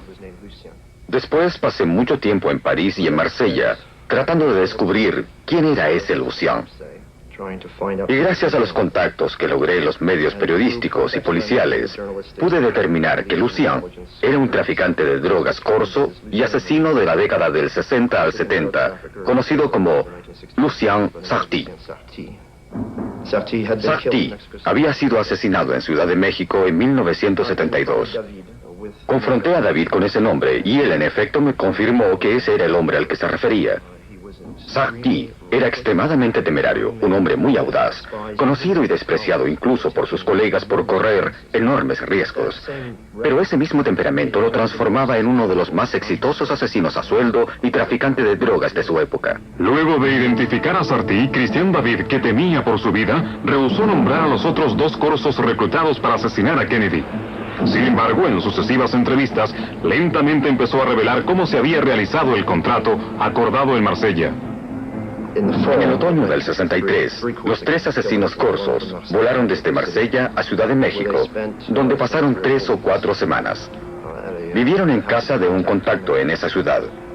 Según David, fueron llevados luego desde allí a la frontera con los Estados Unidos, en Texas, y la cruzaron usando pasaportes italianos. Miembros de la mafia de Chicago los recogieron en ese lugar. Posteriormente, los llevaron a Dallas, a una casa de seguridad especialmente preparada para ellos a fin de no dejar huellas de su presencia en los hoteles. David añadió que pasaron varios días tomando fotos en Dealey Plaza y que en las noches estudiaban dichas fotos para planear la estrategia de un fuego cruzado con 3 armas. En cuanto al asesinato mismo, David fue razonablemente específico. Dijo que 2 de los asesinos se situaron en edificios detrás de la limusina del presidente, aunque no sabía cuáles. Sin embargo, especificó que un edificio era alto y el otro bajo. Sostuvo que no era posible explicarse las heridas del presidente, a menos que se tuviera en cuenta que uno de los hombres estaba en posición casi horizontal. En otra conversación con David le pregunté, basándome en lo que yo sabía sobre la pasión de Sakti por cambiar su apariencia, si Sakti alguna vez le había dicho algo respecto a haber usado un disfraz. Y David me preguntó, ¿qué quiere decir con eso? Insistí si acaso Sakti alguna vez había indicado que usó otras ropas de las que habitualmente usaba. David lo pensó un momento y replicó, usó uniforme. Le pregunté qué tipo de uniforme y rehusó contestar. Pero añadió que para trabajos como ese, siempre usaban disfraces. Agregó que, si por ejemplo había un puesto militar en las cercanías, usarían uniformes militares.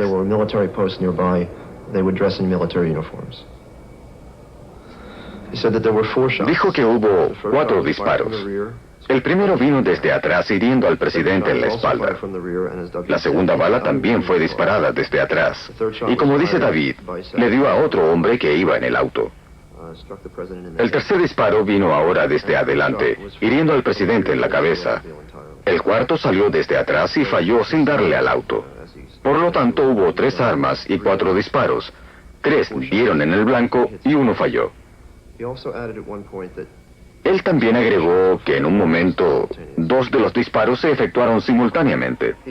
Dijo además que aprovechando el momento de pánico después del atentado, regresaron a la casa de seguridad. Él fue muy específico al afirmar que lo peor que se puede hacer en un momento como ese es tratar de escapar. Así es que se quedaron en la casa 10 días esperando que todo se calmara un poco. Luego volaron desde Dallas a Montreal. Él dijo que los contactos que los esperaban en Montreal eran especializados en entrar y sacar a personas del país. Y desde Montreal, ellos regresaron a Marsella. Ahora, después que él me contó todo esto, yo le hice presente que el mayor problema era que él carecía de credibilidad. Le pregunté si había alguien en el mundo que pudiera confirmar su relato. Después de pensar un minuto, él me dijo que buscara a un hombre llamado Michel. Michel Nicolí podía haber sido cualquier persona en el mundo. Su historia, un narcotraficante convertido en un informante del gobierno. Llegó a ser testigo protegido federalmente por Estados Unidos y oficialmente había desaparecido. Yo lo busqué en Europa, Norteamérica, Centroamérica y Sudamérica. Viajé miles y miles de millas, hablé con cientos de personas, traficantes, asesinos, mercenarios. Puse avisos en periódicos de todo el mundo, usando un lenguaje que él pudiera entender. En junio de 1986, casi por casualidad encontré a la persona que conocía su identidad. Era un alto funcionario norteamericano del Departamento Antidrogas. Logré convencerlo de que me pusiera en contacto con Michel, sin decirle para qué. Él estuvo de acuerdo. Me contó que en los 30 años que había tenido a Michel como informante, este había sido su mejor testigo. Nunca le había dado al gobierno información falsa, ni ocultado información.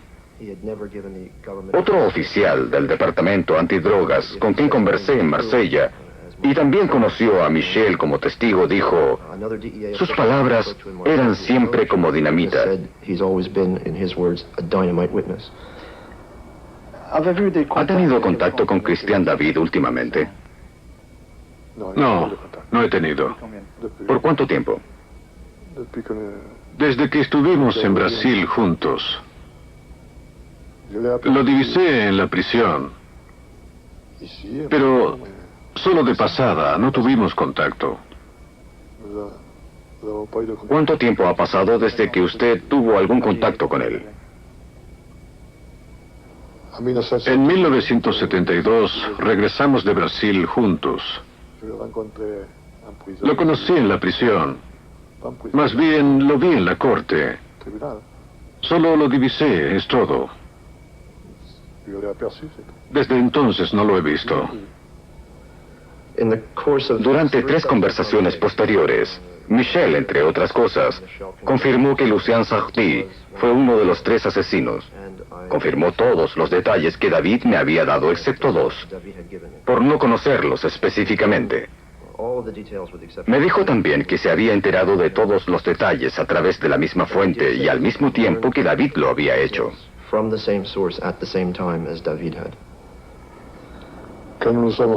Cuando nos encontramos en un bar en Argentina,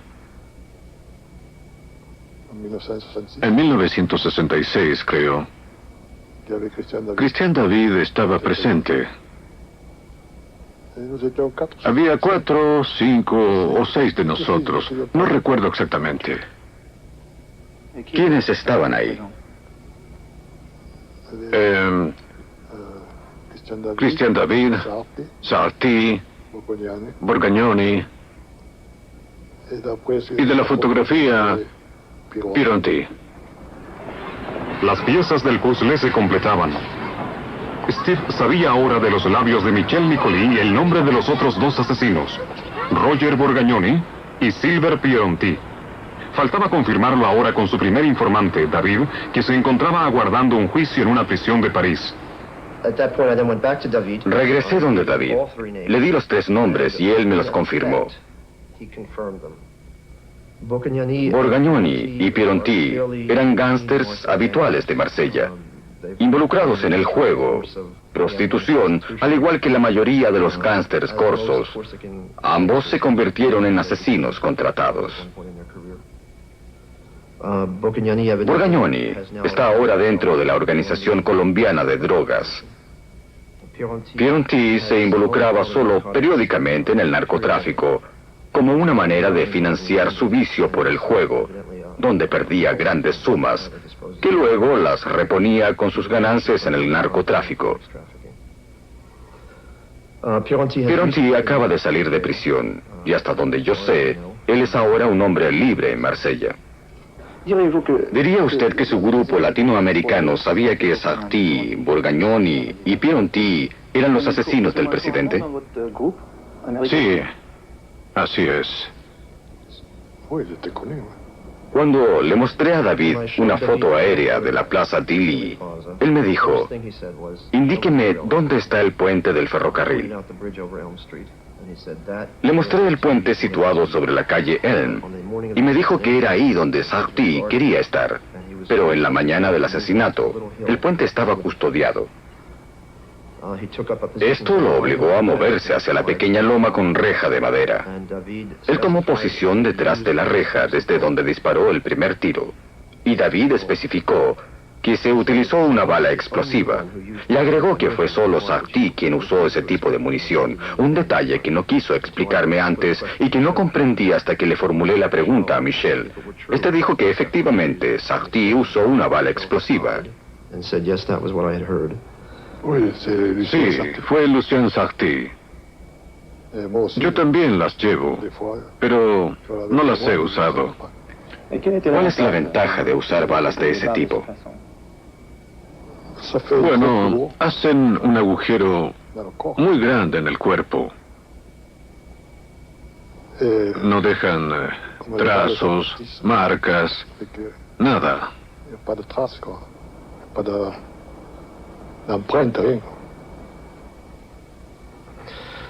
Respecto al pago, Michel coincidió con David en que a los asesinos se les pagó con heroína, y fue un poco más allá.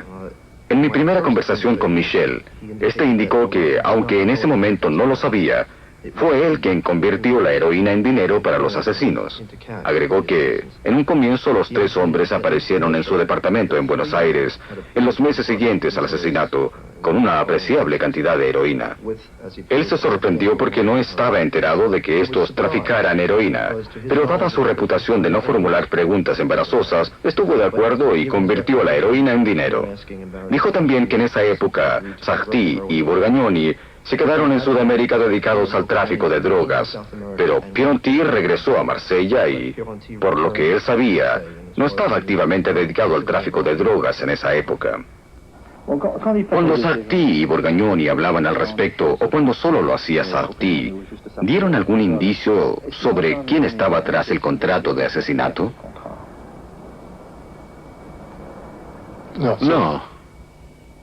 No me hablaron de eso. Fue Christian David quien me dijo que era alguien de la mafia, pero yo no sé quién. Pero era un conocimiento difundido entre ese círculo de franceses en Sudamérica que la mafia se encontraba tras el crimen. Sí. Mi propia convicción al respecto es que el contrato probablemente se originó en Nueva Orleans y que Carlos Marcello lo transmitió a Marsella a través de otros zampones que tenían una estrecha relación con Antoine Guevigny. Además, es razonable que Tim Connors de Chicago haya estado involucrado, si aceptamos la idea de David y de Michel de que los asesinos fueron recibidos en la frontera por miembros de la mafia de Chicago, y el hecho de que los clientes de Sarti se encontraban principalmente en Nueva York. Además, los asesinos evidentemente salieron de los Estados Unidos a través del corredor de Montreal, al cual estaba muy vinculada la mafia de Nueva York, lo cual sugiere que Gambino puede haber estado involucrado.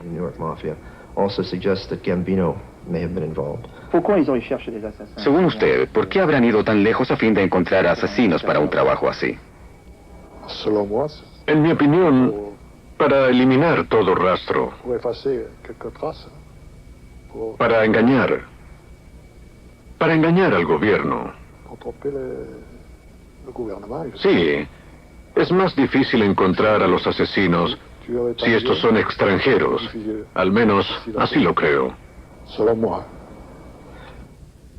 La mafia tuvo que reclutar a hombres blancos para la tarea, ya que debía realizarse en el sur de los Estados Unidos. Eso significa que no pudo dirigirse a los otros dos centros donde en esa época se podía contratar asesinos, que son Beirut y Hong Kong.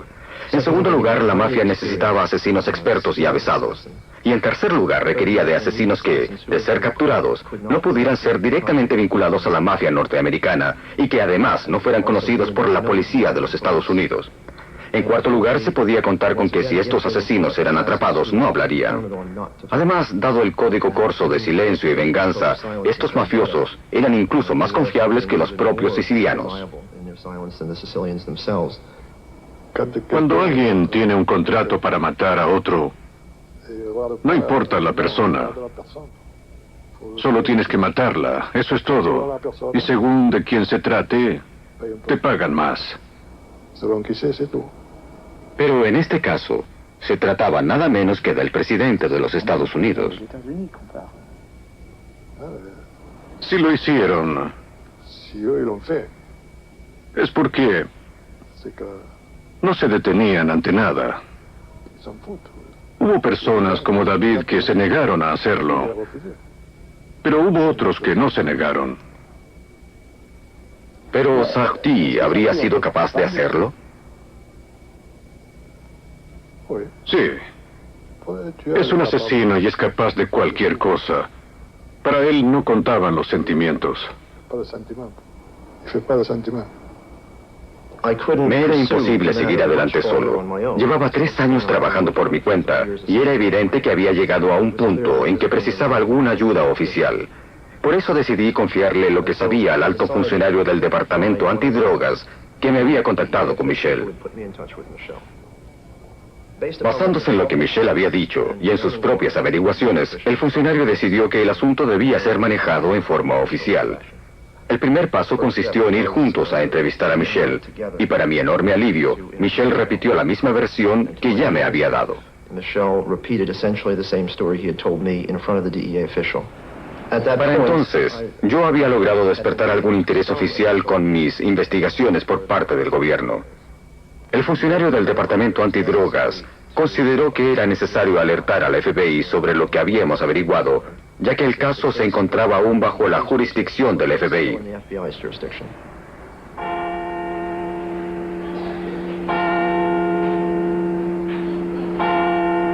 Eso sucedió hace casi un año. Y pese a las amenazas a su vida, tanto en Francia como en Estados Unidos, Steve ha continuado su pesquisa incluso en el corazón mismo de Marsella.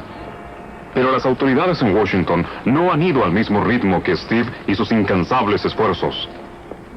La esencia de todo lo que yo sabía fue entregada al FBI por el Departamento Antidrogas en 1987.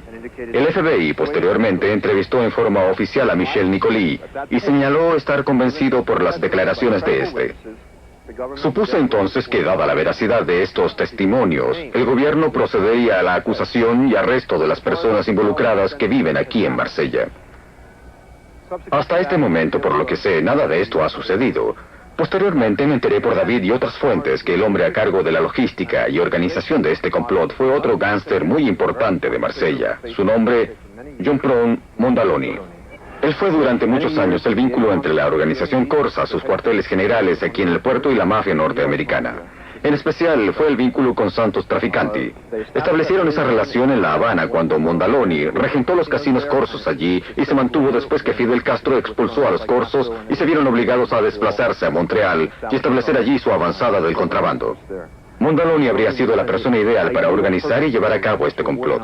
Los funcionarios del Departamento Antidrogas y del FBI estimaban, sin embargo, que antes que pudiéramos convocar a un gran jurado, necesitábamos 2 testigos. Contábamos potencialmente con Michel Nicolí, pero consideraban que debíamos tener además a Christian David.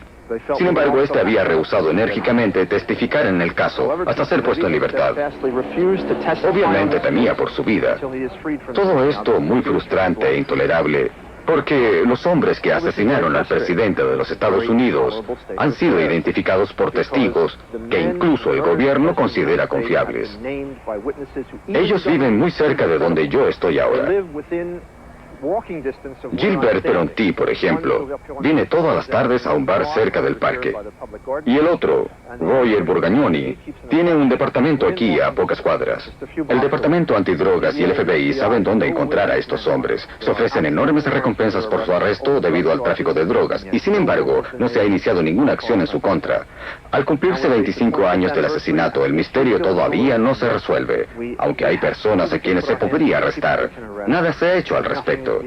Y hasta que no sean arrestadas e interrogadas y la verdad salga de sus propios labios para decir si son o no son culpables, no podremos resolver este misterio. Quizá nunca sepamos la verdad, y esto es algo que personalmente considero intolerable. Lucien David se encuentra aún a la espera de un juicio en París, acusado por el asesinato de un policía francés en 1966.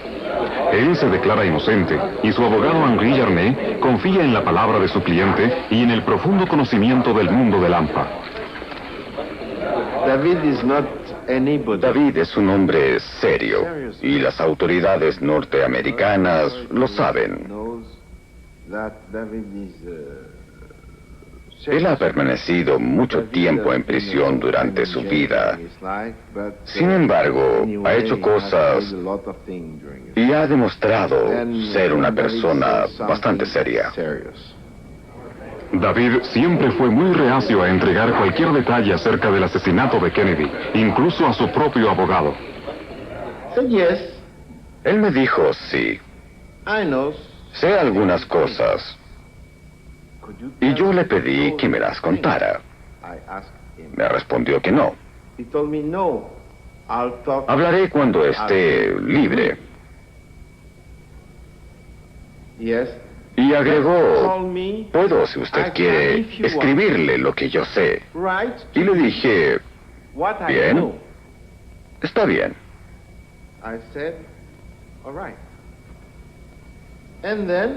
Entonces, me envió una carta. Una carta sellada. El sobre decía: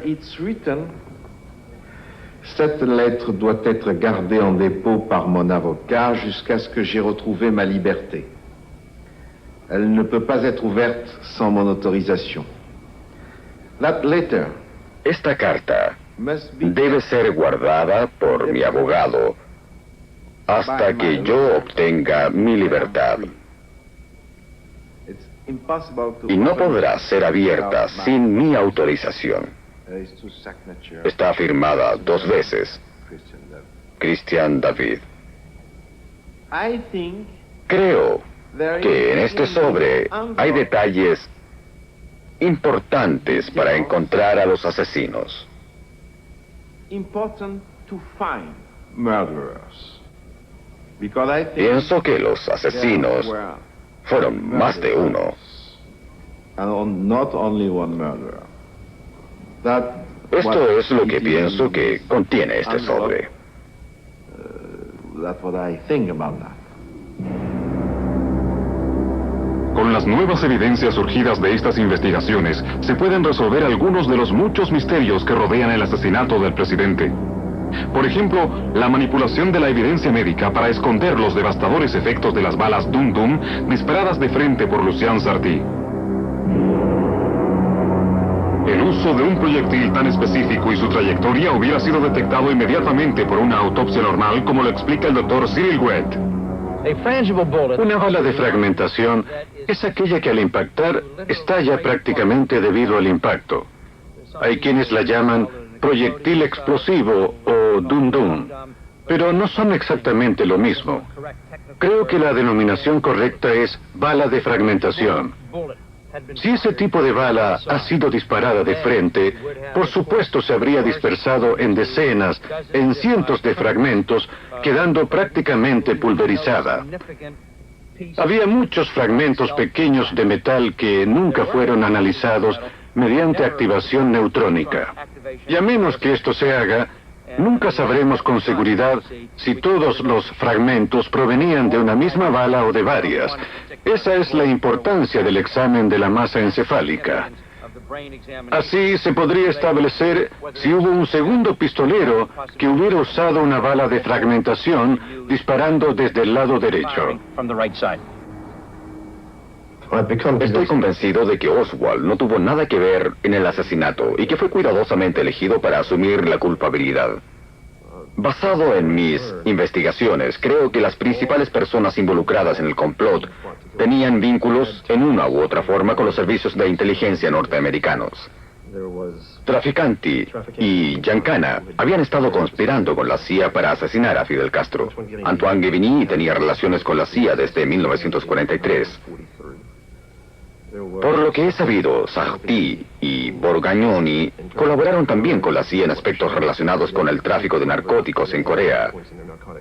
Y además, Oswald, de quien me han dicho fue usado como un agente menor de inteligencia. Por eso, aunque no creo que la CIA haya estado directamente involucrada en el asesinato, se encontraba en una posición muy comprometedora al día siguiente del crimen. En una posición en la cual podía ser fácilmente extorsionada por los integrantes del complot, a fin de encubrir lo que sabía respecto al asesinato. Pero la mafia difícilmente pudo haber actuado sola, debido a lo intrincado del complot y al perfecto encubrimiento durante 25 años. El coronel Fletcher Planty era el jefe de operaciones especiales del Estado Mayor Conjunto durante el gobierno de Kennedy. Él piensa que fuerzas incluso más poderosas fueron las responsables. Creo sin lugar a dudas que esto responde a lo que denominamos el uso de pistoleros especializados. No es nada nuevo.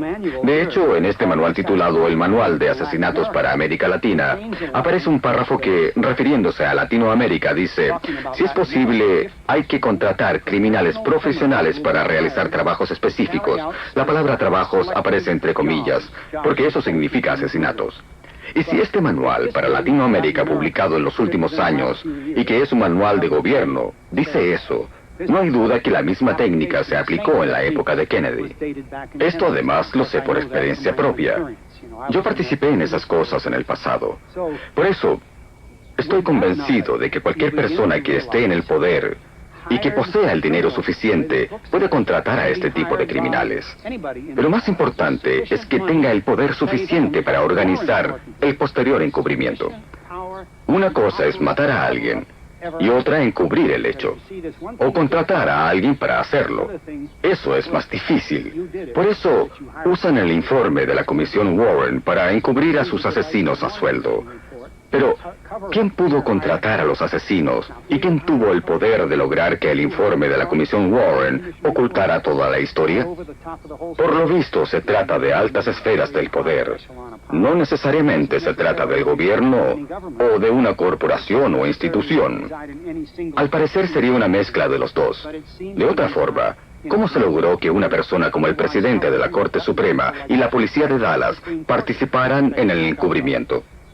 Además, toda la prensa, no solo uno o dos periódicos, rehúsan publicar otra historia que no sea la de Oswald como asesino del presidente, usando 3 balas. Hay algo completamente falso. Me parece de extrema importancia que los norteamericanos sepan que se puede derrocar al gobierno, que puede haber un golpe de Estado en los Estados Unidos, que eso en realidad sucedió con el asesinato del presidente Kennedy. Para prevenir que este tipo de cosas ocurran nuevamente, para denunciar a las fuerzas que fueron responsables de este asesinato y el encubrimiento que se ha mantenido en los últimos 25 años, es necesario darlo a conocer. De no ser así, se puede repetir lo mismo nuevamente. De la misma forma en que hemos denunciado el escándalo de Watergate, los conflictos en Vietnam, los problemas en Centroamérica y así sucesivamente, debemos denunciar el mismo tipo de asesinato político en nuestro país, por doloroso que sea, por conflictivo que pueda ser a corto plazo, por embarazoso que pueda resultar para ciertos individuos u organizaciones dentro del gobierno de los Estados Unidos. Esto debe dejarse al descubierto. Si fueron capaces de asesinar a John Fitzgerald Kennedy, bien podrían hacerlo con algún otro presidente en el futuro.